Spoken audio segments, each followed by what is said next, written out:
Hello everyone, welcome in channel. I am Sonu Kumar. Today's our topic is Physical Education Class 12 Chapter 6 Test and Measurement in Sports खेलों में परीक्षण तथा मापन Part 2.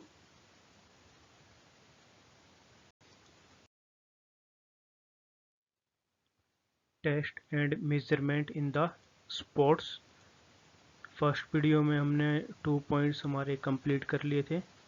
आज जो हम करेंगे वो है third point, measurement of cardiovascular fitness. इसमें आएगा Harvard step test and Rockport test, computation of fitness index. और नेक्स्ट है Rikli and Jones senior citizen fitness test. इसमें आएंगे chair stand test for lower body strength.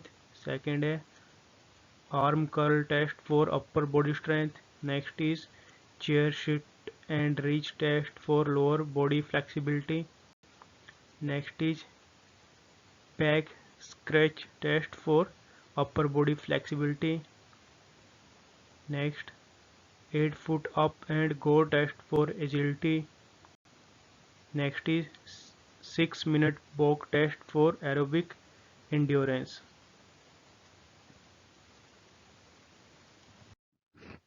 Measurement of cardiovascular fitness. जो cardiovascular fitness है उसका measurement Harvard step और Rockport test. First is cardiovascular fitness. Cardiovascular fitness is the ability of the heart and lungs to supply oxygen rich blood to the working muscles tissue. Cardiovascular fitness है वो ability है heart और lungs की supply करने की oxygen rich जो blood होता है उसको मसल्स और टिश्यू तक। and ability of the muscle to use oxygen to produce energy for movements। and ability है मसल्स की ऑक्सीजन यूज करके जो है एनर्जी प्रोड्यूस करने की, कोई भी जो मूवमेंट होती है उनको करने के लिए। फर्स्ट है Harvard step test. It is a cardiovascular fitness test. ये कार्डियोवैस्कुलर फिटनेस टेस्ट होता है और it is also called aerobic fitness test. इसको एरोबिक फिटनेस टेस्ट भी कहा जाता है। It is use to measure the cardiovascular fitness और एरोबिक फिटनेस। इसको जो मेज़र करता है ये कार्डियोवैस्कुलर फिटनेस और एरोबिक फिटनेस को by checking the recovery rate. इसका जो फिटनेस इंडेक्स है वो है duration of exercise in second. जो एक्सरसाइज की ड्यूरेशन होगी उसको सेकेंड में लेके इंटू 100 के साथ जो है मल्टीप्लाई करना है upon 2 into sum of 3 pulse count after exercise. Exercise के बाद जो 3 पल्स काउंट होगा उसको लेके हम हार्डवर्ड स्टेप का जो टेस्ट है उसको कैलकुलेट करते हैं। Next is Rockport 1 mile test. It is also known as Rockport fitness walking test. इसको रॉकपोर्ट फिटनेस वॉकिंग टेस्ट के नाम से भी जाना जाता है। Its objective is to check or observe the development of the individual maximum volume of oxygen। इसका जो मेन ऑब्जेक्टिव होता है वो ऑब्जर्व करना होता है जो इंडिविजुअल की डेवलपमेंट होती है, अधिक जो उसका ऑक्सीजन की खपत का। The calculate of BO2 maximum volume of oxygen के लिए फॉर्मूला है। इसके अकॉर्डिंग जो है अधिकतम जो ऑक्सीजन खपत है उसको निकाला जाता है 132.853 minus 0.0769 into body weight in bracket minus 0.3877 into age in bracket plus 6.135 into gender in bracket minus 3.2649 into time in bracket minus 0.1565 into heart rate in bracket. तो इस फॉर्मूला के अकॉर्डिंग जो है अधिकतम जो ऑक्सीजन की खपत है उसको निकाला जाता है। जो बॉडी वेट है वो पाउंड्स में लिया जाएगा। जो जेंडर है उसमें मेल के लिए 1 और फीमेल के लिए 0 काउंट होगा। टाइम इन मिनट्स, जो टाइम है उसको मिनट्स में लिया जाएगा। And 100th of a minute, जो 100वां भाग है उसको काउंट किया जाएगा। हार्ट रेट इन बीट्स और मिनट्स, हार्ट रेट को बीट्स और मिनट्स में काउंट करेंगे। एज इन एयर, जो एज है उसको बरसों में काउंट किया जाएगा, ईयर्स में। तो इस तरह से जो रॉकपोर्ट 1 माइल टेस्ट है उसको कैलकुलेट किया जाएगा। Computation of fitness index, fitness index score long term 100 into test duration in second, 100 के साथ जो मल्टीप्लाई करके टेस्ट ड्यूरेशन को सेकंड में लिया जाएगा, upon 2 into sum of heart beat in recovery rate 3, जो दिल की धड़कनों की संख्या है उसको लिया जाएगा। Fitness index score short term 100 into test duration in second, test duration को सेकेंड्स में लेकर 100 के साथ मल्टीप्लाई करना है, upon 5.5 into pulse count between, उसके बीच में जो पल्स काउंट होंगी उसको 5.5 के साथ मल्टीप्लाई करना है, और 1 to 1.5 मिनट आफ्टर एक्सरसाइज इसको काउंट करना है। Next is Rockport 1 mile test administration, it is also known as Rockport fitness walking test. इसको रॉकपोर्ट फिटनेस वॉकिंग टेस्ट के नाम से भी जाना जाता है। Its objective is to check और observe the development of individual maximum volume of oxygen. इसका जो ऑब्जेक्टिव है, उद्देश्य है, वो हृदय तथा जो श्वास की क्रिया की क्षमता को जांचने के लिए जो है ये टेस्ट किया जाता है। Administration of Rockport fitness walking test, जो रॉकपोर्ट फिटनेस वॉकिंग टेस्ट है उसमें जो प्लेयर होगा या जो एथलीट होगा उसको वॉक करने के लिए जो है बोला जाएगा। The athlete have to bear in mind that he does not start running or jogging in an effort to complete the test। जो उसको एथलीट होगा उसको जो है वॉकिंग करके ही उस टेस्ट को कंप्लीट करना है, उसको जो है जॉगिंग या रनिंग बीच में जो है नहीं करना है।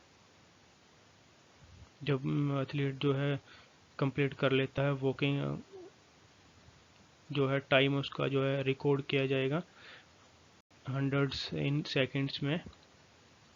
उसकी हार्ट जो रेट होगी उसको भी काउंट किया जाएगा, और उसकी जो हार्ट बीट है उसको लिया जाएगा।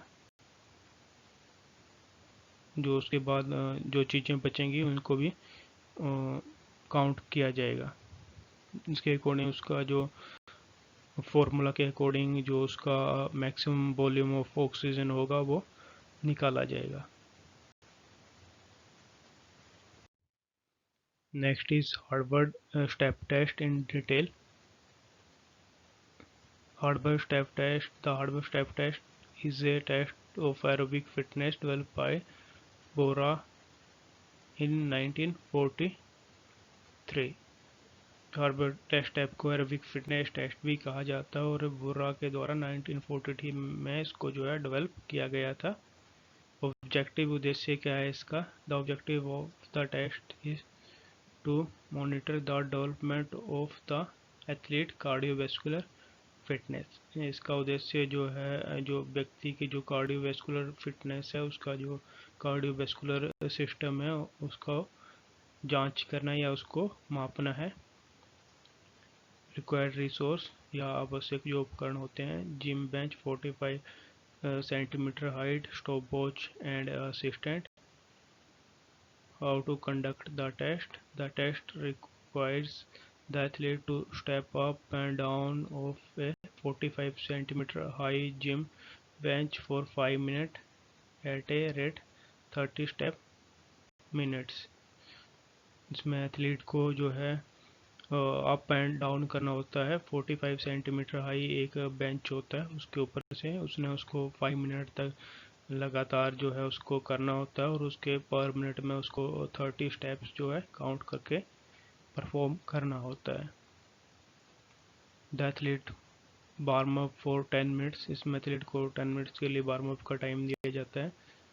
The assistant give the command go and start the stop watch. उसको गो की कमांड मिलती है एथलीट को, एंड जो है स्टॉप वॉच जो है स्टार्ट हो जाता है। The athlete step up and down on to a standard gym bench once every 2 seconds for 5 minute 150 steps. उसको 5 मिनट में जो है टोटल 150 स्टेप्स करना होता है, और कमांड मिलते ही वो अप एंड डाउन जो है अपने स्टेप्स को करना स्टार्ट कर देता है। The assistant stop the test after 5 minute. जो असिस्टेंट है वो 5 मिनट्स के बाद जो है टेस्ट को स्टॉप कर देता है। उसके बाद जो एथलीट है उसका हार्ट जो रेट है या हार्ट बीट जो है उसको काउंट किया जाता है। पहले फर्स्ट मिनट में उसको काउंट किया जाता है, फिर सेकंड मिनट में, देन उसको थर्ड मिनट तक जो है 3 टाइम उसको काउंट किया जाता है। नेक्स्ट इज फिटनेस इंडेक्स, जो है फॉर्मूला जो है जिसके अकॉर्डिंग जो है उसका हार्डवेयर स्टेप टेस्ट को मेजर किया जाता है। For long term and for short term, इस फॉर्मूला के अकॉर्डिंग जो है हार्वर्ड जो स्टेप टेस्ट है उसको निकाला जाता है। Next is Rikli and Jones senior citizen fitness test. Rikli and Jones develop the senior citizen fitness test in 2001। 2001 में रिकली और जोन्स के द्वारा जो है सीनियर सिटीजन फिटनेस टेस्ट को जो है डेवलप किया गया था। The test has proved to be beneficial for senior citizen. ये सीनियर सिटीजन के लिए बेनिफिशियल होता है। Test items and objectives, part of body physical, इसमें जो part of body and fitness components, शरीर के अंग तथा जो है फिटनेस के घटक हैं। इसमें जो फर्स्ट टेस्ट है वो है chair stand test for lower body strength. जो चेयर कुर्सी के द्वारा जो शरीर का निचला भाग होता है उसकी शक्ति का मापन टेस्ट। इसका जो फिटनेस कंपोनेंट्स है, फिटनेस के घटक, वो है lower body strength, lower body की जो स्ट्रेंथ होती है उसके लिए, लेग स्ट्रेंथ एंड एंड्योरेंस, जो हमारी टांगों की स्ट्रेंथ होती है और जो एंड्योरेंस होती है उसके लिए, सहनशीलता के लिए। सेकंड है arm curl test for upper body flexibility, जो बाजू को मोड़ने का परीक्षण, जो हमारी अपर बॉडी है उसकी फ्लेक्सिबिलिटी का परीक्षण। द अपर बॉडी स्ट्रेंथ, जो अपर बॉडी की शक्ति है उसके लिए। Arm flexor strength and endurance, arm की जो फ्लेक्सिबिलिटी है उसके लिए और स्ट्रेंथ और एंड्योरेंस के लिए। Third is chair sit and reach test for lower body flexibility, कुर्सी में बैठना और आगे पहुंचने का जो परीक्षण है। इसके जो फिटनेस घटक हैं वो है the hamstring and lower body flexibility, शारीरिक क्षमता तथा पैरों तक पहुंचने का जो लचीलापन है उसको चेक करने के लिए। Next is back scratch test for upper body flexibility, back stretch परीक्षण, जो शरीर का ऊपरी भाग है उसके लचीलेपन के लिए। The upper body flexibility of body and range of motion of the shoulder, जो शरीर के ऊपरी भाग का लचीलापन है तथा जो कंधे के जोड़ हैं उसका मापन के लिए। Next is 8 foot up and go test for agility, 8 foot up and go परीक्षण। The motor ability speed and balance, fitness घटक, जो चलते समय गति है, संतुलन है या जो बैलेंस है उसके लिए। Next is 6 month walk test for aerobic endurance, 6 minute के लिए वॉक टेस्ट एरोबिक एंड्योरेंस के लिए। कार्डियोवैस्कुलर एंड्योरेंस एंड रिकवरी, जो एरोबिक पुष्टि होती है या एरोबिक सहन क्षमता है उसके मूल्यांकन। तो ये रिकली एंड जोन्स द्वारा डेवलप सीनियर सिटीजन के लिए जो है फिटनेस टेस्ट है। First is chair stand test for lower body strength, कुर्सी के द्वारा जो शरीर का निचले भाग की शक्ति का मापन टेस्ट। पर्पस, उद्देश्य क्या है इसका? The main purpose of this test to measure the lower body strength, जो शरीर के निचले भाग की शक्ति है उसको मेजर करना, particularly leg strength, which is usually required for various tasks such as climbing stairs, getting in and out of vehicle, bath tub और चेयर। जो लेग स्ट्रेंथ है उसके द्वारा जो बेस टास्क किए जाते हैं उसकी स्ट्रेंथ के लिए, लाइक क्लाइंबिंग स्टेज के ऊपर चढ़ना, getting in and out of the vehicle, जो भी व्हीकल होगा उसके अंदर जाना या बाहर आना, बाथ टब और चेयर में बैठने के लिए। इक्विपमेंट्स, रिक्वायर्ड इक्विपमेंट्स जो उसके लिए ज़रूरी होते हैं वो, a chair with a straight back and A seat of at least 45 centimetre and A stop watch. एक चेयर चाहिए जिसका बैक स्ट्रेट होना चाहिए और एक स्टॉप वॉच की ज़रूरत होती है। Procedure, keep the chair against the wall, दीवार के साथ में चेयर को लगाना है। The participant seat on the middle of the seat, जो भी पार्टिसिपेंट होगा उसको सीट के बीच में बैठना है। His her feet should be shoulder width apart and flat on the floor, जो भी पैर होंगे वो फ्लोर पे नीचे लगा कर रखने हैं और जो पैर हैं उनको कंधों के जितनी चौड़ाई है उसके अकॉर्डिंग ही नीचे दोनों को बराबरी में रखना है।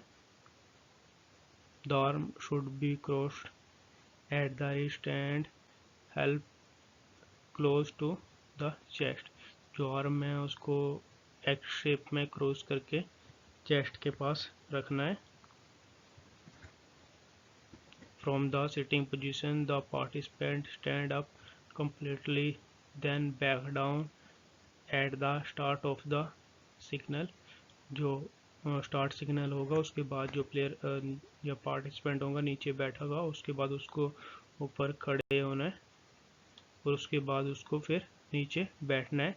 This is repeated for 30 seconds, ये सारा उसको जो है 30 सेकेंड्स में कंप्लीट करना है। Count the total number of completed chair stand, जब भी जो पार्टिसिपेंट होगा वो खड़ा होगा या बैठेगा उसके बाद, तो जितने भी वो नंबर्स होंगे उनको काउंट करना है कि उसने कितने टाइम तक उसको किया है। In case of the participant has completed the full stand from the sitting position when the time is finished, the final stand is count in the total। जब भी जो पार्टिसिपेंट होगा पूरे अगर काउंट कर लेता है और जो उसको स्टॉप का सिग्नल मिलता है, तो अगर वो उस टाइम में अगर खड़ा हो रहा होता है तो उस काउंट को भी जो फाइनल स्कोर है उसमें काउंट किया जाएगा। तो इस तरह से जो चेयर स्टैंड टेस्ट है उसको मेज़र किया जाता है। Next is arm curl test for upper body strength, बाजू मोड़ने का परीक्षण शरीर के ऊपरी भाग की शक्ति के लिए। Equipments required 5 pound weight or an 8 pound weight, stopwatch, a straight back chair with no arms. Women will curl a 5 pound weight in the test and men will curl a 8 pound weight for test. It is extremely important to the accuracy of the test that we use the appropriate weight for men and women in the test. जो females होंगी उनके लिए जो wait होगा वो 5 pound का होगा और जो मेल होगा उसके लिए जो वेट होगा वो 8 पाउंड का हमने टेस्ट के लिए यूज़ करना होता है। प्रोसीजर, जो विधि होती है टेस्ट के लिए, the assistant will tell to begin and will time for 30 second using the stop watch और a watch with a second. जो असिस्टेंट है वो कमांड देता है स्टार्ट के लिए। सबसे पहले जो प्लेयर होता है वो चेयर में नीचे बैठा होता है, उसकी जो बैक होती है, जो चेयर होती है वो पीछे से स्ट्रेट होती है, तो उसमें उसको स्ट्रेट रखना है। और जो चेयर होगा उसमें आर्म नहीं होता, वो विदाउट आर्म की होती है। जो पार्टिसिपेंट होगा उसके एंड में जो वेट होगा वो होगा, उसके बाद उसने उस वेट को कर्ल अप करना होता है। जैसे ही कमांड स्टार्ट होता है वो कर्ल करना स्टार्ट करता है। Do as many curl as can to the allowed 30 second time period moving in a controlled manner. जैसे ही स्टार्ट के लिए कमांड मिलता है तो पार्टिसिपेंट जो वेट है उसको कर्ल अप करना स्टार्ट करता है। सबसे पहले वो नीचे यहाँ से उसने जो है स्टार्ट करना है, ऊपर लेके जाना है, उसके बाद वो पूरा उसको ऊपर लेके जाएगा। उसके बाद 30 सेकंड्स के अंदर वो जितने रिलीज़ करके, नीचे को रिलीज़ करके दोबारा जितने टाइम वो ऊपर लेके जाता है कर्ल अप को, वो टोटल काउंट होगा। Do a full curl squeezing lower arm against upper arm at top of each curl and returning to a straight arm each time. Keep upper arm still. Do not swing the weight, जो weight है उसको move नहीं करना है। If started raising the weight against and are over halfway up when time is over, count that curl. अगर जो participant है उसने टाइम फिनिश होने के बाद अगर उसने उस टाइम जो है कर्ल को हाफ ही ऊपर कर लिया है, तो वो उसके जो टोटल स्कोर है उसमें उसको काउंट किया जाता है। Scoring the score of the total number of controlled arm curl performed in 30 second. जो पूरे कंट्रोल्ड तरीके से जो कर्ल अप 30 सेकेंड के अंदर किए जाते हैं, उन नंबर्स को काउंट करके स्कोरिंग की जाती है।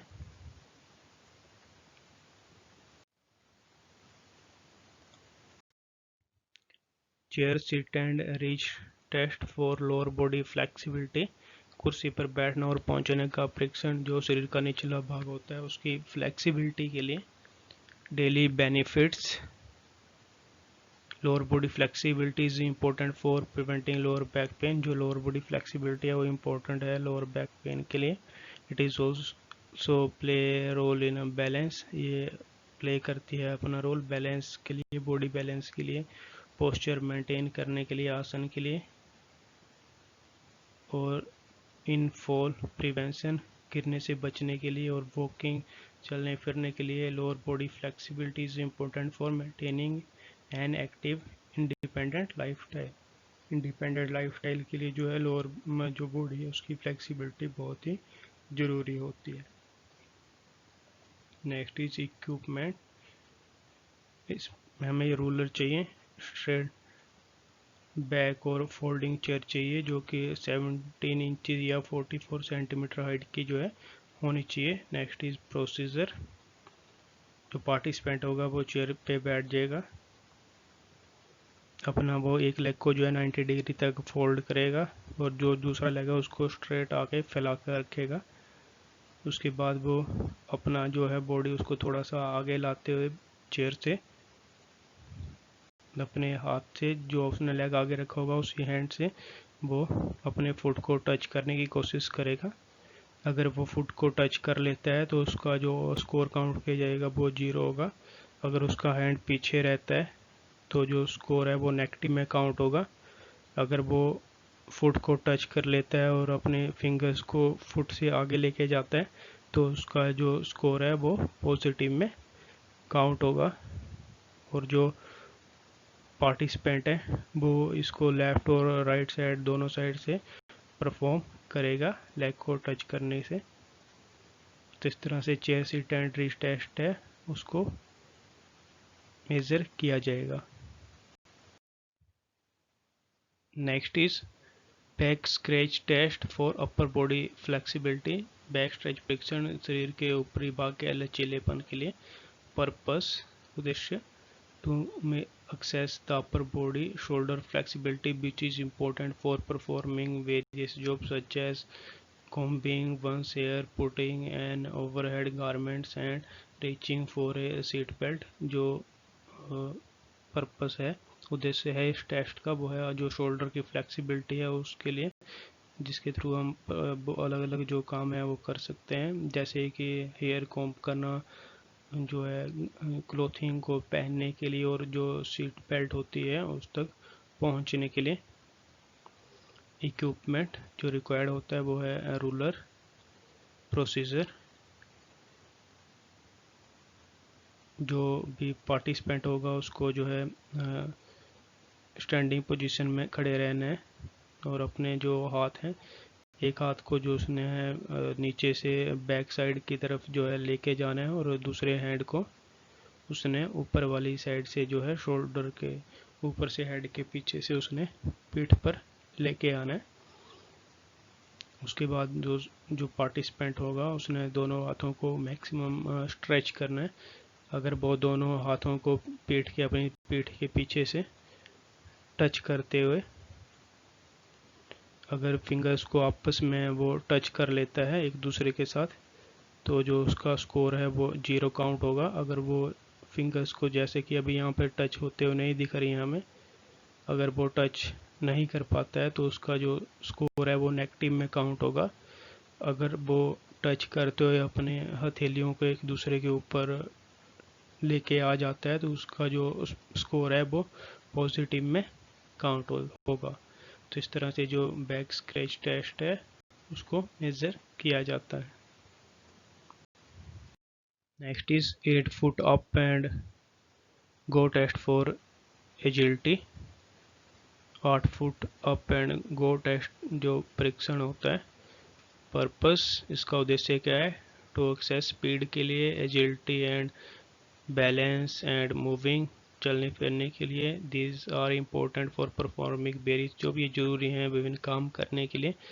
लाइक क्विक मूविंग जल्दी मूव करने के लिए, गेटिंग ए बस इन टाइम टाइम पर बस लेने के लिए, एंड आंसर द फ़ोन को रिसीव करके उसका आंसर करने के लिए। Equipments required equipments, a chair with straight back, एक कुर्सी जिसका बैक है वो स्ट्रेट हो, मार्कर, स्टॉपवॉच, कोण, measuring tape and area without hurdle. जो भी ग्राउंड होगा वो बिना हर्डल्स के या बाधा के होना चाहिए। प्रोसीजर विधि क्या है? जो पार्टिसिपेंट है वो चेयर को दीवार से हटा के पीछे रख के वहाँ पर बैठेगा, बिल्कुल वो स्ट्रेट बैठेगा, और वहाँ से एक मार्किंग की होगी जो कि कोण रखा होगा मार्किंग करके, जो 8 फीट का होगा। जो यहाँ डिस्टेंस है वो 8 फीट होना चाहिए। जो पार्टिसिपेंट है वहाँ से उसने बैठ के वहाँ से मूव करना होता है 8 फीट के लिए। जो पार्टिसिपेंट है चेयर पे बैठा होगा और उसका जो बैक है वो बिल्कुल स्ट्रेट होना चाहिए। उसने बिल्कुल रिलैक्स पोजीशन में जो है चेयर पे बैठना होता है और अपने दोनों हाथों को जो है घुटनों के पास रखना होता है और उसके जो पैर है नीचे सरफेस पे लगे होने चाहिए बिल्कुल प्लेन। उसको गो का कमांड मिलता है। उसके बाद जो पार्टिसिपेंट है वो खड़े होकर चलना स्टार्ट करता है और जो मार्किंग कोण है वो यहाँ तक आता है और यहाँ से फिर बैक मूव करते हुए अपनी चेयर तक वापस जाता है और उसमें बैठ जाता है। इस सारी मूवमेंट के लिए उसको चेयर से उठने के टाइम में जब गो बोला जाता है और जो वापस आता है उसके बीच में जो टाइम है उसको नोट किया जाता है। उसके अकॉर्डिंग उसकी जो है स्कोरिंग की जाती है। इस तरह से जो 8 फुट अप टेस्ट है वो किया जाता है। Next is 6 minute walk test for aerobic endurance. 6 minute का जो है पैदल चलने का परीक्षण। पर्पस उद्देश्य क्या है इस टेस्ट का? This test measure aerobic fitness of senior citizen. ये जो है एरोबिक फिटनेस या जो सहन क्षमता है किसी सीनियर सिटीजन के, उसके लिए ये टेस्ट किया जाता है। उससे बेनिफिट होते हैं उनके लिए, जैसे सीढ़ियाँ चढ़ने के लिए, उतरने के लिए, कहीं बाहर घूमने जाने के लिए या वॉकिंग के लिए। इक्विपमेंट्स मेजरिंग टेप चाहिए होती है, stopwatch and chair for rest. Procedure विधि क्या है इस टेस्ट का?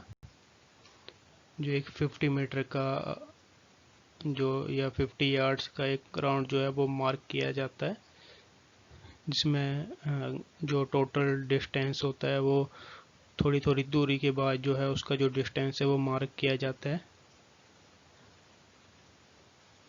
उसके बाद जो पार्टिसिपेंट होता है उसको 6 मिनट का टाइम देकर जो मार्किंग की गई होती है जो डिस्टेंस होता है उसमें उसने 6 मिनट तक वॉक करना होता है। ये पार्टिसिपेंट के ऊपर होता है, अगर वो थक जाता है तो वो वहाँ पर रेस्ट भी कर सकता है। उसके बाद उसको जो टोटल मिनट में जो उसको 6 मिनट में जितना उसने डिस्टेंस कवर किया होता है उसको स्कोरिंग के रूप में जो है माना जाता है, और जो टोटल डिस्टेंस वो पार करता है उसके अकॉर्डिंग जो है उसकी स्कोरिंग की जाती है। इस तरह से जो 6 मिनट का जो वॉक टेस्ट है उसकी मेजरिंग की जाती है। Next is some important questions. इन क्वेश्चंस को आप जो अपने एग्जाम के लिए प्रिपेयर कर सकते हैं।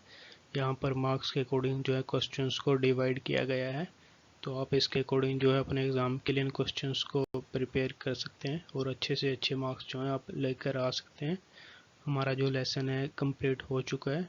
नेक्स्ट लेसन का जो वीडियो है वो जल्दी से जल्दी आ जाएगा। हमारा जो 6th लेसन है वो कंप्लीट हो चुका है। हमारा जो नेक्स्ट 7th लेसन है physiology and injuries in sports, वो जल्दी से जल्दी उसका वीडियो आ जाएगा। अगर आपने चैनल को अभी तक सब्सक्राइब नहीं किया तो कर लीजिए। जैसी वीडियो डलेगा आपके पास उसका नोटिफिकेशन आएगा और आप वीडियो को देख सकते हैं। अगर आप जो पिछले वीडियो हैं उनको आप डिस्क्रिप्शन बॉक्स में उसके लिंक से आप वहाँ से भी देख सकते हैं, या चैनल में से आप डायरेक्ट जाके वहाँ से भी वीडियो देख सकते हैं। अगर आपका कोई क्वेश्चन है तो आप उसको मैसेज बॉक्स में टाइप करके भेज सकते हैं, उसका रिप्लाई आपको जल्दी से जल्दी जो है दिया जाएगा। Thank you for watching. Don't forget to subscribe, like and share the video.